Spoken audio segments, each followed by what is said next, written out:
Good morning, class. My name is Christos Vurtsas. Today, we will look into the U.S. economy in the 35-year period after the end of the Civil War to 1900 and how the life of an immigrant on the Great Plains would look like in that time span. The economy of the period grew significantly nationwide, although there were setbacks, such as the Panic of 1873, which was caused by several events, with the last one being the demonetization of silver, and catastrophes in the Great Plains by harsh weather conditions. The expansion of the railroads, approximately 30,000 miles in 1860, up to 130 miles in 1890, as Bruce Clement Cooper presents in the writing The Transcontinental Rails, Overland Travel on the Pacific Railroad, 1865-1881, and the sparsely populated land attracted newcomers to the area, which can be identified in the population growth of the Great Plains. Robert J. Gordon, in The Rise and Fall of American Growth, the U.S. Standard of Living Since the Civil War, mentions how the U.S. population grew from 31.4 million in 1860 to 76.2 million in 1900.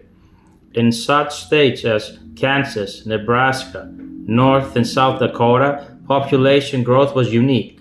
From 1870 to 1880, the population of Nebraska grew 267%, and in the next 10 years, 135%.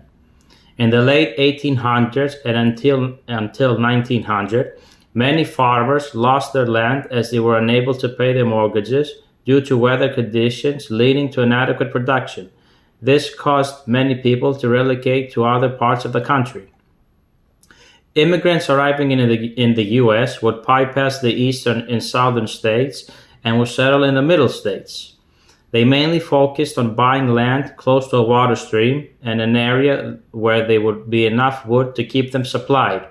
The newcomers would get long-term credit to buy their land and the necessary equipment to start farming, and short-term credit to cover immediate expenses or in a case of an emergency.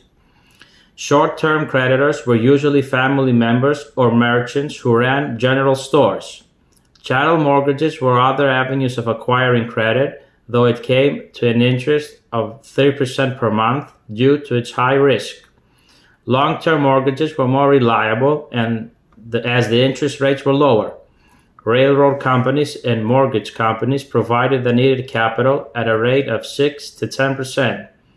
Many farmers refinanced their mortgages up to 4 times before paying it off.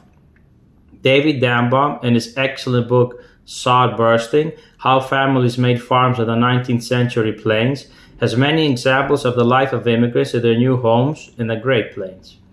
The most interesting is the Califf family.